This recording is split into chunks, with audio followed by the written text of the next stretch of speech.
Welcome, everyone. I would like to acknowledge the Yoruba Turrbal people, traditional custodians of Mianjin, the land on which we meet today, and pay my respects to their elders past and present. And I extend that respect to Aboriginal and Torres Strait Islander peoples here today. Thank you for the collective shushing, ladies and gentlemen. My name is Jordan Carter, Internet Governance and Policy Director at ADA. It's my absolute pleasure to be moderating this closing plenary this afternoon here for APrIGF 2023, and then the closing remarks, which will immediately follow. I'm going to start this panel by taking you through the topic of the conversation, the session description, just to give you a moment to breathe and see where we're at. Over the course of the last 3 days, the APrIGF community has discussed various implications of the rapidly changing internet and digital technology landscape in the Asia Pacific. At the same time, global internet governance is also undergoing a shift with the beginning of the WSIS Plus 20 process and the United Nations Summit of the Future. These processes could have a profound impact on the future of internet governance and the developing digital societies of our region. There is a need to ensure that our regional priorities are heard and reflected in these processes. With governments having an overbearing role in the governance of the internet, how can other important stakeholders, such as civil society, private sector, and technical community, effectively make their voices heard? What is the duty of governments in the Asia Pacific to take into consideration the realities, needs, and priorities of its peoples while setting the internet governance agenda going forward? So that's the program committee description of our panel, and that's what we're here to discuss. If I had to sum it up in my own words, I guess the distillation would be, how do we raise our voice as Asia-Pac in shaping internet governance? And what should we say with our voice when we raise it? To discuss this, we have a lovely, fabulous panel who are mostly seated here with one remote participant. I'll just briefly introduce them now. Paul Wilson, the Director General of APNIC. Cheryl Sito, the Head of Policy Programs for Australia, New Zealand, and the Pacific Islands at Meta. Welcome. Yoichi Ida, Director of International Research and Policy Coordination at the Ministry of Internal Affairs and Communications of Japan, is an online participant joining us. And our fourth and final panelist is Vivian Maderborn, Chief Executive of Internet NZ, which is the .nz CCTLD manager. Welcome and thank you, panelists, in advance for the hard work you're about to do, or easy work, depending on your point of view. I'd like to start, we'll do about a 4 or 5 minute round for each speaker to introduce their perspectives on the theme. We'll bounce back and forth as we go, and I think we'll have a chance for some audience participation in the usual way. If you need to run a mic, put your hand up. If you want to stand behind the mic, please do that. And then we'll wrap up with 1 or 2 minutes, depending on how our timing goes, of reflection back from the panel, which I'll do in reverse order. And then we will be wrapped sharp for a little video interlude before the closing remarks. So we're starting with Paul Wilson. Paul, over to you. Thanks very much, Jordan. It's great to be here. Thank you, everyone. It's great to see a full room here, right through to the closing event. So I hope the event has really been valuable, memorable, and very useful to you all. APNIC has been tracking the IGF process since before it started, actually, through the whole course of the World Summit on the Information Society, which established the IGF through 10-year reviews, open consultations. We've supported the Secretariat financially, individual events. We've contributed members to the MAG, many committees, many sessions. But even more importantly, actually, is that we've supported the APrIGF and really believed in the APrIGF as the place in our region for an IGF community to come together, the whole multi-stakeholder IGF community. We are, as we were discussing this morning, APrIGF is a member of the recognised technical community. Hopefully, the community as it will be recognised into the future. But I mean that not just as an organisation. I mean it as a community of APrIGF, a community in our own right of the thousands of organisations, individual professionals and peers who collectively build and operate the internet infrastructure. Now, APrIGF was started actually 30 years ago, and in our founding documents, we were established as the Internet Address Registry, not just for its own sake, but actually established by people who were involved with the early development of the internet for the sake of supporting the ongoing development of the internet. So we've got in our founding documents educational missions, infrastructure missions, and also policy and representative missions. So it actually is our enshrined role to be reaching out to policymakers, to be representing the needs of the industry and the membership. And so that's something we treat seriously and have taken a great deal of time and effort and expense to track and to undertake. And I think if we were to talk here about internet fragmentation, then probably the biggest fragmentation we see is exactly at that level. The number of different dimensions of difference between government and policy approaches across our region, across the Asia Pacific, is just phenomenal.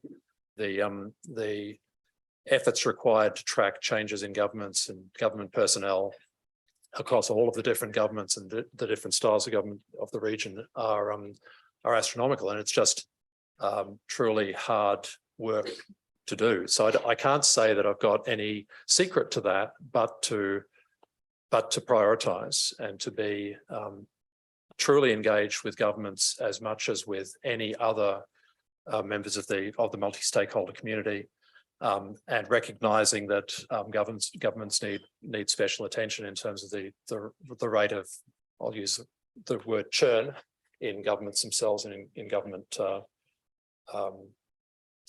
representatives.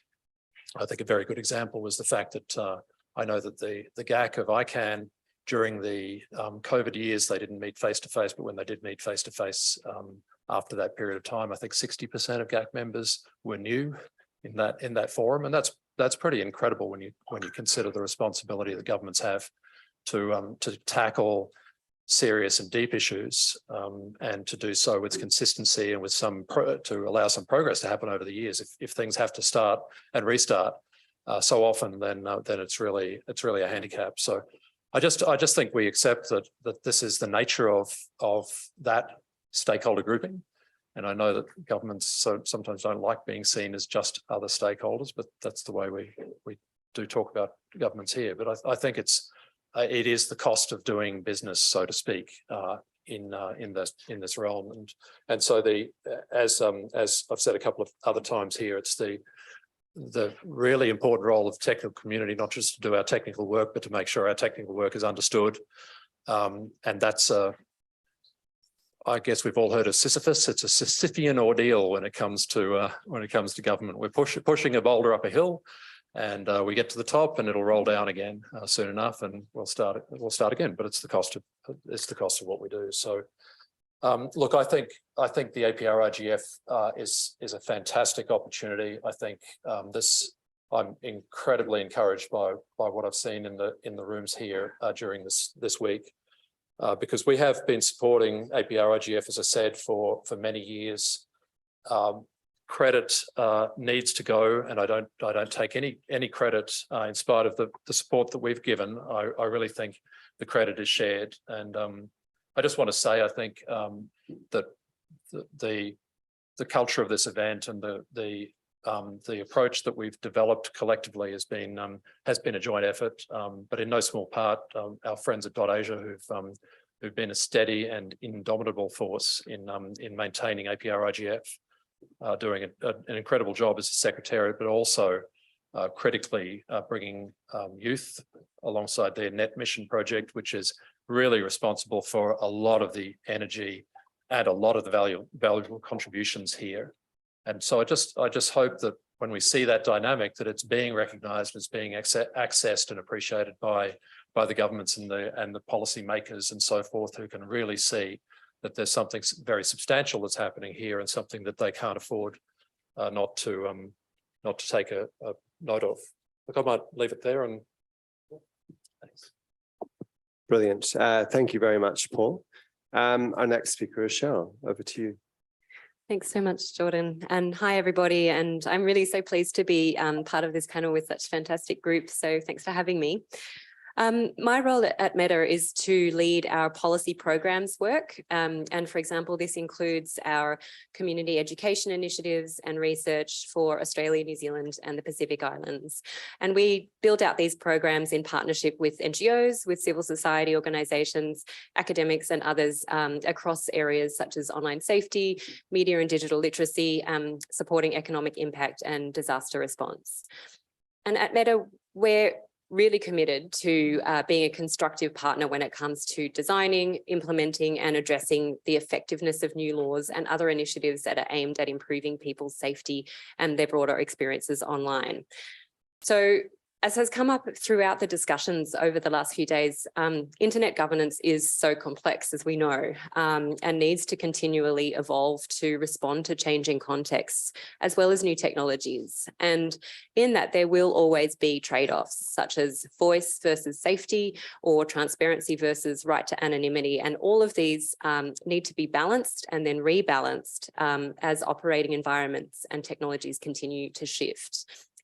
So, of course, addressing the challenges facing internet governance can't be solved by any one single actor alone. And so across multi-sectoral groups, which we've been talking about throughout the week, we all broadly, I think, share similar high-level objectives, and that's making sure that people who use the internet are doing so in ways that are safe, positive and informed, and that tech companies like Meta are transparent and accountable. And so we really believe that collaborative approaches are so crucial to developing not only good formal internet governance mechanisms, but also other work and initiatives that will help to contribute towards better digital landscapes. And so I'd like to just briefly share 3 recent examples of where Meta has collaborated with different actors towards this aim, particularly in relation to online safety, which is a really important priority for us. And I do want to say that there is always more work to be done. We know we're not perfect, but I hope that these examples maybe can help to show some of the good progress that can be made when industry works with multi-sectoral partners to bring their ideas and their different expertise together, and in turn give ourselves a stronger and more credible voice in helping to shape then new laws and regulations that govern the internet. So first, in New Zealand, as Brent and Sean shared in their really great session yesterday for those who joined, last July, Meta became a signatory of the new Code of Practice for Online Safety and Harms, which was led by NetSafe and developed closely with Meta and 4 other tech companies, Google, TikTok, Twitch and Twitter. And the tech companies that have since signed on to that code have now committed to actively reducing harmful online content. Under the code, there are 45 commitments that we've agreed to be held accountable to and report against each year. And while it's still very, very early days for the code, we're really keen to work hard at making this a model for self-regulation and transparency that can then hopefully genuinely help to reduce harmful online content in New Zealand. Then in the Pacific Islands, back in 2020, we partnered with Save the Children Fiji and Australia to set up an online safety and digital citizenship advisory group made up of now primarily government representatives from the region.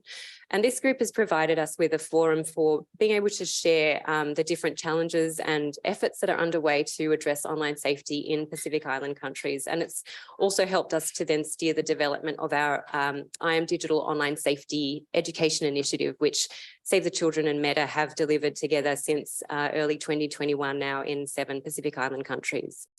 It's now in its 3rd phase, and actually Save the Children Fiji have just started partnering with the Fijian Ministry of Education to deliver the I Am Digital curriculum in local high schools, and it's been really great to see this multi-sectoral collaboration on this project start to expand over the years, and for a government agency to then come on board and start integrating it into its own initiatives now. And last of all, since we've had so many discussions over the last few days about preparing for new technologies, the last example I wanted to share is about our collaboration in Australia, which we did late last year with one of our really longest standing youth safety partners, Project Rocket, to produce a report on the potential opportunities and risks presented by the metaverse. And that was based on a series of workshops with 40 young people from very diverse backgrounds. In working on this project, we also engaged closely with government, particularly the eSafety Commission, to make sure that that report could be something genuinely useful in informing the development of safe and enjoyable metaverse technologies in the future. And it's already started to inform the development of a new metaverse safety guide for young people, which will be just launching next week or the week after. I really love this project. It's an example of how a long-standing partnership for us, in this case, spanning 10 years, can be agile enough to adapt and respond to emerging technologies. I'll stop there. And again, just so pleased to be part of this discussion, really looking forward to how we can share some more ideas about how tech companies can work with other partners to improve the digital landscapes in our region, and not just in informing new legislation and regulation, but also through different types of collaboration and initiatives. Thank you. Brilliant. Thank you, Cheryl. Our third panelist is Yoichi Ida. So if we could have him on the screen, and Ida-san, over to you. Okay, thank you very much. I hope you can hear me, but you get echo. Is it okay now?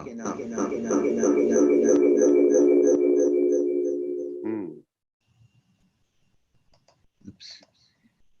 I'm trying, but yes, I think this is okay now. Okay, thank you very much. Sorry about the technical issue, and I'm very happy to join you. It's a great honor for me to see all of you here in the closing panel, and I always pay a lot of respect to the activities by Asia Pacific Regional IGF. Because it's always active and lively, and many people are joining in the very future-looking discussion, and we are actually learning quite a lot from APrIGF. So let me just briefly introduce why we host Global IGF this year in Japan.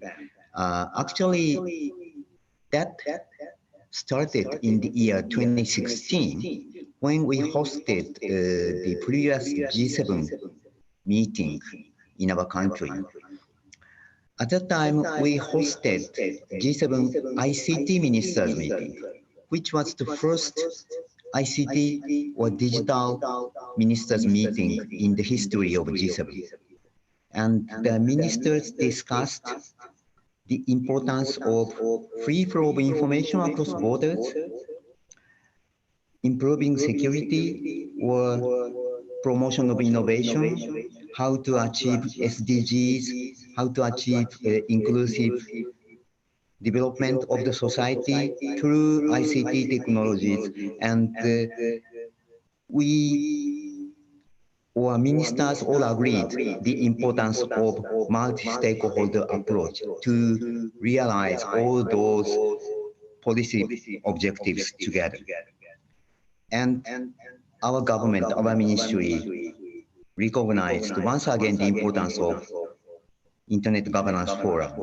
Of course, we knew it, but the opportunity renewed our recognition, and that was one of the most important reasons for us, for our ministry, for our government, to host IGF here in Japan, here in Asia, and to show the importance of this forum and how this important forum is working efficiently.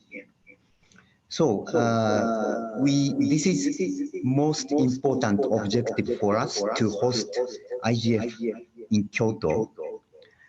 As host country, we fully understand, the content and discussions are proposed, designed, and implemented by multi-stakeholder participants. But we are very happy to prepare the venue, and we are very happy with the program organized, map, and also the leadership panel this year, which is Internet we want, empowering all the people, and associated with 8 sub-themes.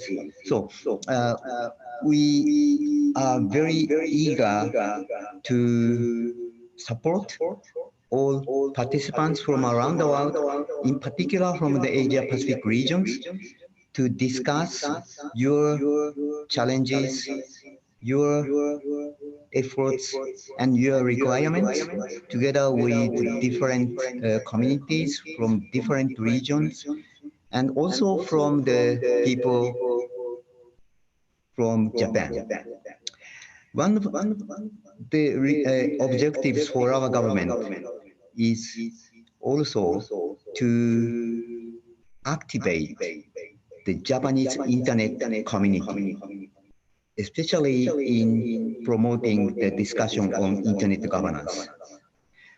We have, of course, a lot of people working actively in this field for a long time, but the number is very much limited, and we always see lack of young people's energy. That is what we want to learn and import from Asia Pacific regional activity into Japanese community, and Kyoto IGF will be a very good opportunity for us, for Japanese community. If I want to answer the question by Jordan, moderator, when the government policy is overbearing, how other stakeholders can show their engagement. In the beginning, as a member of government, I would say government needs to be moderate in policy making, because only government cannot promote the internet governance policy alone, but we need to make it in a collaborative way or pursue co-regulation, and sometimes we call it soft law approach. So, as some of you may know, Japanese government has been promoting some policy agenda called data free flow with trust, or AI, global AI principles. This soft law approach or collaborative approach is underlying basis of those policies in digital policy field. And we would propose other stakeholders to voice out your challenges, your requirements, your hopes, so that the government can listen to and learn from, and even take them into actions in policy measures. And that is the way to realize and promote collaborative and multi-stakeholder approach in this field. So I stop there, but I believe this will be very important opportunity for all of us, and widely mentioned by the moderator in the beginning. We are heading for WSIS Plus 20 review process, and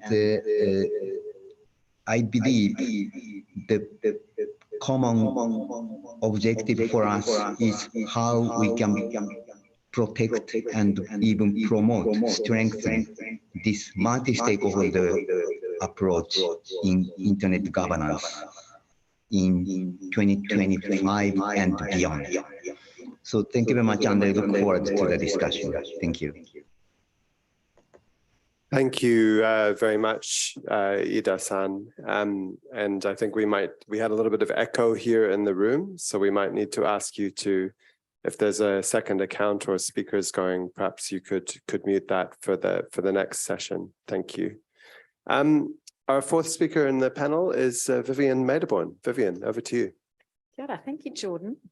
I just wanted to start with a whakatauki, a proverb from New Zealand, my country, Aotearoa, because it's been in my mind over these days. So, titiro whakamuri kia unga whakamua. Look to the past in order to move forward. And several times as I've been listening about multi-stakeholderism, Paul this morning did that beautiful reflection about WSIS didn't invent a multi-stakeholder context, but rather discovered it by talking with people about the internet and figuring out what had worked. And I just thought this proverb captured that so well. So this is my first ever Internet Governance Forum, regional or otherwise. And I think I was invited to be on this panel because I know nothing. And everything I've got to say is kind of a real-time reflection for what I've seen over these few days. So the first thing I wanted to comment on was Asia Pacific region. And just to applaud the diversity of voices, the energy, the youth leadership. Wow, that's been such a feature of this, this gathering.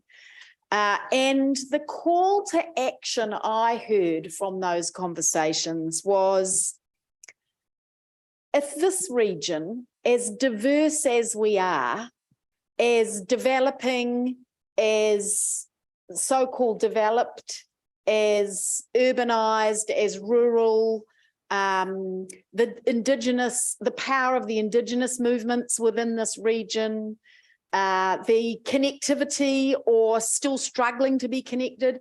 If across all these diversities we can find the core messages we want to take globally, then not only will we be heard, but we'll create maps for other regions. So that was my first reflection as I was thinking about this final panel.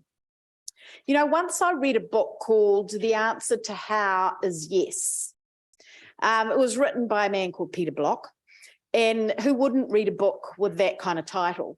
But the basic tenet was the questions we ask are more important than the answers we bring.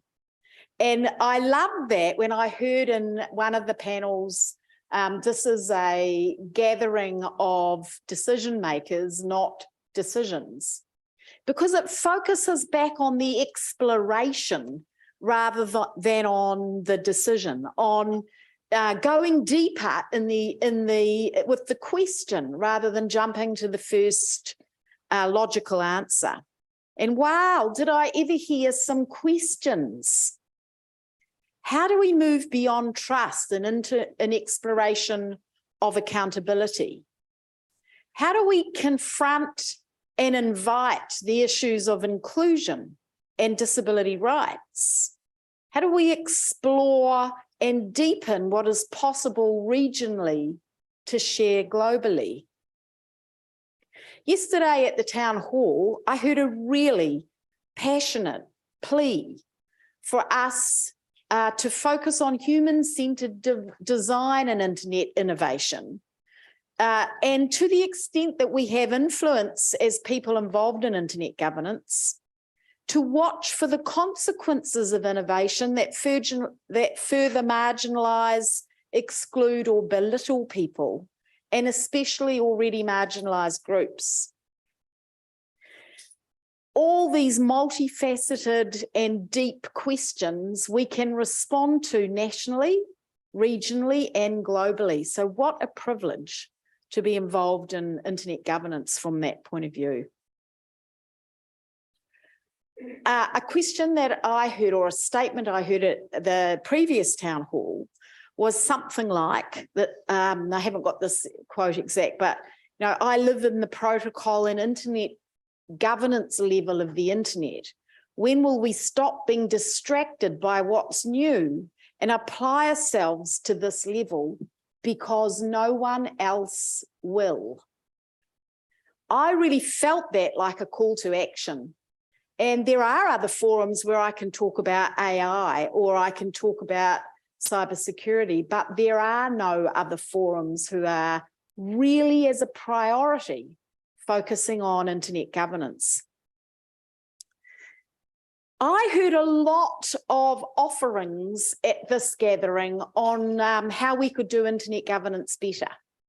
And in fact, I thought that was one of the main inquiries of the workshops I went to. Can we reflect on who is being included and who is being excluded? Visas came up time and time again in relationship to this. How does connectivity work or not work, and who does that include? The online experience compared to the in-person experience. How do we keep innovating and improving in that space? So inclusion, access, and deeper still, whose voice do we value and whose do we not? Those seem to me to be the process improvement calls that you made about internet governance. We heard examples of new forms of multi-stakeholder groups, including the Christchurch Call, which my colleagues at Internet New Zealand have been integrally involved with. And participating in the Pacific track, listening to Jana Stewart, who is here at our opening at NetThing, it came clear to me that one of the challenges of internet governance is some core paradoxes of this space. In the New Zealand context, we would listen to tangata whenua, to the first people of our land, the Māori people, who are the partners in a treaty with government. And here we were introduced to the very first Indigenous fellows.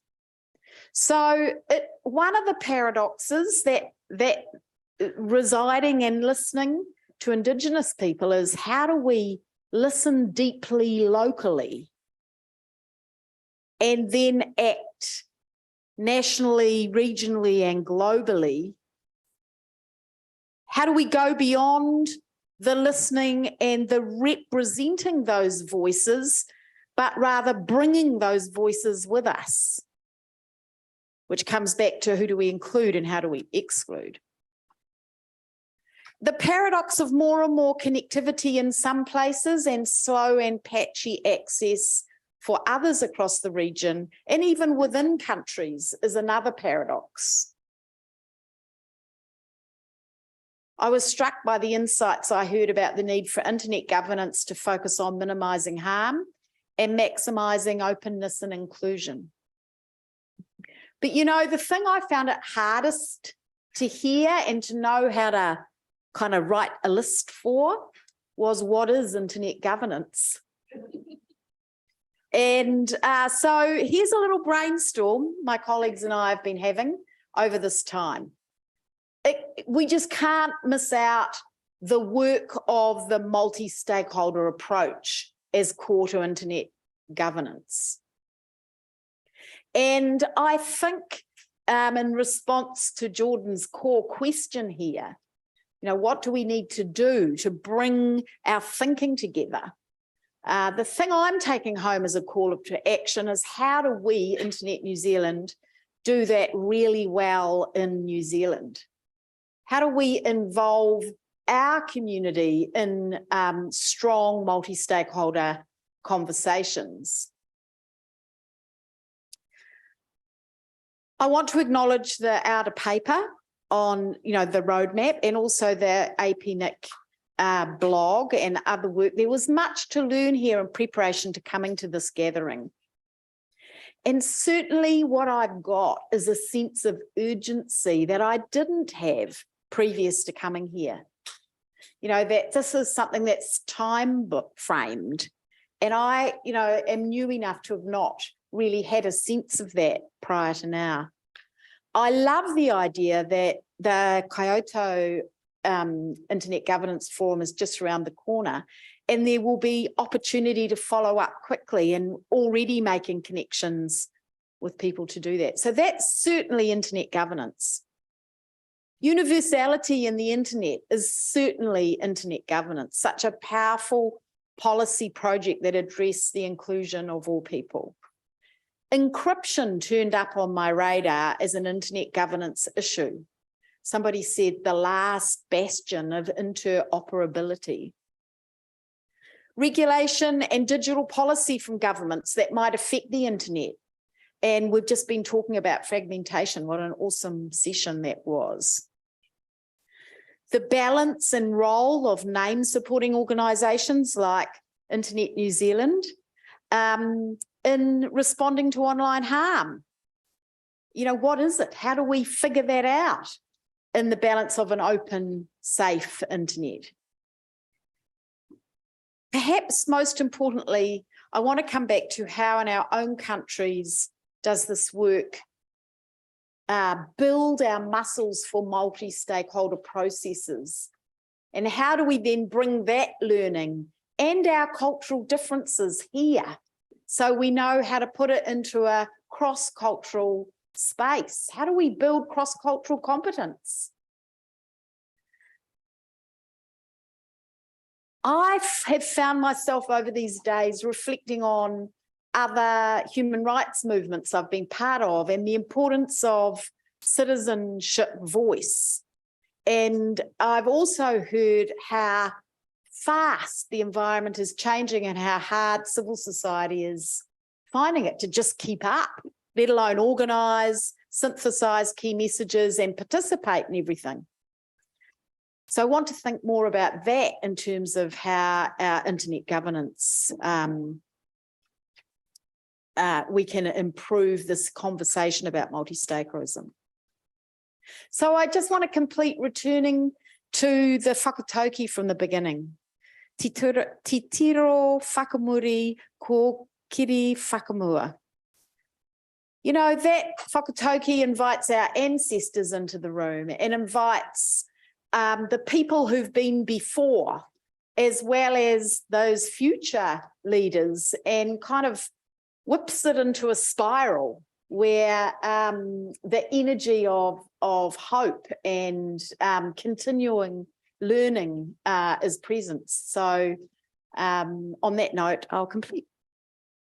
Thank you, Vivian, and thank you actually to all four of the panelists, because you've put a fascinating array of angles on this question on the table. And some themes I picked out, and of course this is not going to do justice to all the richness of what you've said, is an interesting double take on diversity, right? You know, internet governance is diverse. It might be about shaping policy, it might be about collaborations like the Christchurch Call, it might be about deep thinking events like the IGF, and governance needs diversity to fulfill, and being attentive to the voices in the room and the voices that are not, and being attentive to how we listen, because it's one thing for the voices to be offered, to be spoken, but how do we make sure we actually listen deeply and engage with it?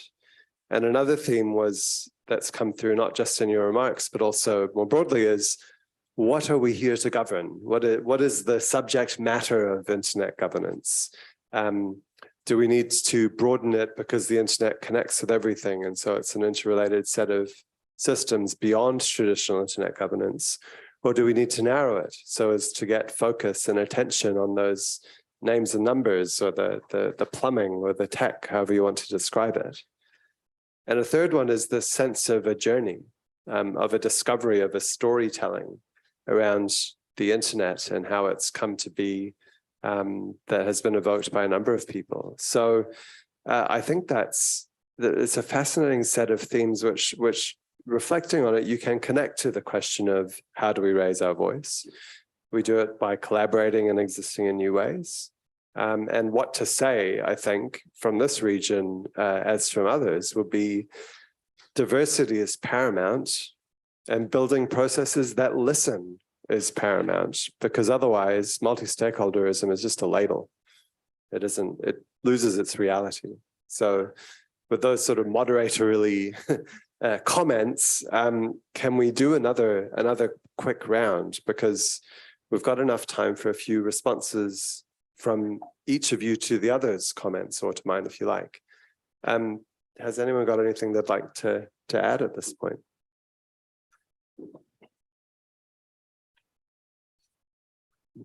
Go on, Vivian. I wanted to just call out Edi-san's comment about respect, because I just loved what you said about, you know, you love this particular governance forum because it's lively, active, and brings forward those diverse views. And I wonder whether that in itself isn't a strategy for how we bring forward the importance of the multi-stakeholder environment. You know, that the voice we use is a respectful and respected voice. How do we add power to that? That was as Edi-san was speaking, I was thinking, that feels important. Thanks, Vivian. Paul, do you have any kind of reflections on what you're hearing? Well, I think it's about communications and respect. Definitely, that as I mentioned before, we have the ordeal, the cost of working, not just with government actually, but with any of our partners, anyone who we want to partner with. Part of our mission, as I mentioned, on behalf of the community, is to represent needs and to help to see them met, but that needs a base of understanding. It means communication and to some degree education in some sense at the same time.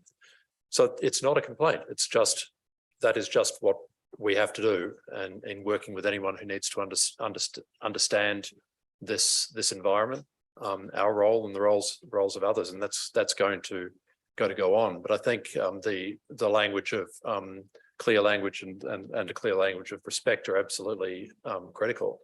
Language is interesting because I said it earlier at the Australian IGF Day, beginning of the week, that governance is a tricky term. I really wish back in the early days we'd realised how tricky it was, because governance in English is quite an abstract term of something that moderates or helps to maintain the pace, or to moderate some function. It doesn't need to be governmental, but in many translations, internet governance can only be, or governance can only be, something that's done by government. And so it's kind of strange, isn't it, to be talking about a multi-stakeholder process for something that is by definition sort of governmental. And I think the better term would have been cooperation. And now we talk about digital cooperation rather than digital governance. And I think that's a big step forward. Cooperation implies respect, absolutely. And so I think Vivian makes a really good point there.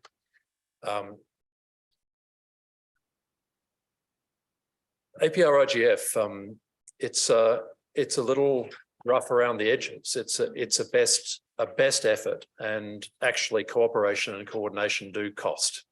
And so I sort of gave some praise earlier to the .Asia Secretariat for their ongoing work, but it's gone much further than that. In spite of the fact this is a bottom-up and unchoreographed, not a produced slick event. It's a low-cost event in terms of wanting to make it as accessible as possible. And so many people have been involved with that and have contributed to it. So I do also want to in case I don't get the chance, want to acknowledge Auta's role, and it is fantastic here. I mean, the changes that happened in Australia over the last decade, again, it's a fact of life, but there were some pretty serious changes. The government dropped the ball on in a lot of ways on these discussions. Auta was absent for a while. It's fantastic to have Auta back. So really welcome, and all credit to Auta to the priority that they put on this event, because I think they can see clearly, and I'm sure anyone who's new at Auta will see even more clearly how important this stuff is. I've got 3 takeaways from this event. I think we've recognised in a lot of ways here that there are many different governance problems. Some are new, and it's a very interesting comment about why we keep getting distracted by the new from the old, no matter how important the old is. I think that's a very important thing for us to all notice, because the new things are shiny and sparkly, or they seem particularly challenging or interesting, and we can forget about the old. But some of the new things do require different solutions. Some of them don't, and so particularly with emerging technologies, we may well have what we need in order to properly address those, without sort of suddenly seeing them as something that requires reinvention of a wheel. And the variety of governance problems is something I think governance challenges is something that we've really recognised here, and it really is a sign of the times that things are getting more diverse and more complex and speeding up. And there's more pressure on us to do more things, even if some of them we should say no to. The voice of the technical community, I spoke about it this morning. As we move along, particularly with emerging and new technologies, to forget about the underlying technology that makes it possible to do these things is a real mistake, or the risk of making big decisions on new technologies that could cut right through the infrastructure, right through the layers of the internet, and cause fragmentation at the deepest layers, which is something that will affect not only whatever it is that is the target of that particular change, but will affect everything that relies on the internet. It's really important not to take the internet for granted at that basic level. I said earlier, I think that we call this network the internet. It will change, it will go on changing, but if we allow it to, then entropy takes over, fragmentation takes over. We still have something we call the internet, but in fact, we may not have the internet as we know it today in terms of its critical core functions and features and definitions. And I think the last one is simply that, as I said before, the youth and the new leadership that's in the room and that's coming in is very important. Not to forget, for us all not to forget lessons learned, but the way to do that, I think, is to transmit those lessons effectively and sincerely and openly to the next generation. Let them help us to, as an older generation, let them help us and ask them to help us to solve those issues.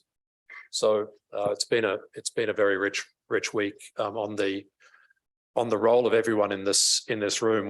One component of APrIGF is the synthesis document, which is a collectively edited consensus of what's been said and shared this week. It's open for participation. I know we can hear more about this, I guess, in the closing, but I really do encourage everyone here to take a look and see what's missing from your point of view in terms of that document and its how well it reflects where we are today, what we've done this week, because it will be important to take that straight to Kyoto in a month or so's time, because it sort of represents what we're doing here. I'll leave it there. Thanks. Thanks, Paul. Yes, no, the speakers can see a countdown clock, and it's misleading because we need to stop when it says 5 minutes. So Paul has started the segue out. I'm going to take Vivian next, and then Ida-san for a very brief, and then Cheryl. Just a brief snippet or two in closing for this panel. Thank you. So Vivian. Look, I just think that the thing that is in all of our greatest influence to do is dive into the exploration of what multi-stakeholder means in our own environments at home, and then how we bring that into the forums we have. So that's certainly in my mind as we close. Thank you very much. Ida-san, do you have any closing comments or remarks? Thank you very much. I hope I don't have echo anymore. And I cannot answer to all the questions, but I just want to emphasize, the importance of diversity. Asia is so, Asia embraces a huge diversity, which is, we believe, a source of innovation, source of energy, source of growth. And when governments are discussing policy making in this field, we are always finding, even now, we are continuously finding the differences between not only in the policies, but in the backgrounds, each country, not only limited to the Asian countries, but also in individual countries and the regions have different histories, different backgrounds, different cultures, different stages of the development. All these different backgrounds require government to formulate a different policy making in this field, especially digital policy affect all the different aspects and element of the society, and we need to understand the individual country, individual societies have differences. And from that point of view, we are not pursuing harmonization of the policy, harmonization of the governance, but as Paul pointed out, we need to pursue interoperability between frameworks, governance frameworks or regulations or whatever. So in order to pursue interoperability, we believe mutual recognition, mutual understanding, mutual respect is very important. And to do that, we need communication, to deepen the communication between different players, not only between governments, but between different stakeholders. That would be very important. And that is the real value of multi-stakeholder. And I don't know how to strengthen this very valuable approach, but I have very strong belief that we need to protect and promote this. Thank you very much. Thank you very much, Ida-san. Cheryl, over to you. Thanks, Jordan. And just briefly from me, I think, again, the same themes that have come out from this conversation, but also the last few days around the importance of voice, diversity, respect. I think, to be honest, I've had some challenging conversations. I have had people come up to me and raise some of their concerns about tech platforms and the way that we moderate content and respond to concerns from civil society around issues like human rights and so on. And I do want to acknowledge those conversations and thank people who did come up and have those with me. I think it's important to not just have voice, but to also listen and not just go into some of these things that I mentioned in my opening presentation as a box ticking exercise, or to just say we've done it, we've consulted with diverse groups, we've consulted with people with lived experience, and but to actually take on those hard conversations and take them away and learn from them and genuinely go into those conversations with an intent to listen and go and try and improve ourselves. And certainly that's the approach that we take with the work that we do. We form advisory groups with recurrent groups and bring them together again because we want to keep the conversation open. We want them to keep saying, what did we do right? What did we not do? What can we continue to do to improve? And I think taking that learning from me from Meta, but then also as this whole amazing event comes to a close, but we've had some pretty robust conversations over the last few days. And I think we're very privileged, I feel, to have all come together. Some people from really far away around the world have only come from an hour away down in Sydney, but to not just have these conversations and go away and keep doing the same thing, but to actually, even if it's just picking low-hanging fruit, to nudge things along towards an improved digital landscape, then I think that makes events like these really worthwhile. So those are some of my reflections and my main takeaways. Thanks, Jordan.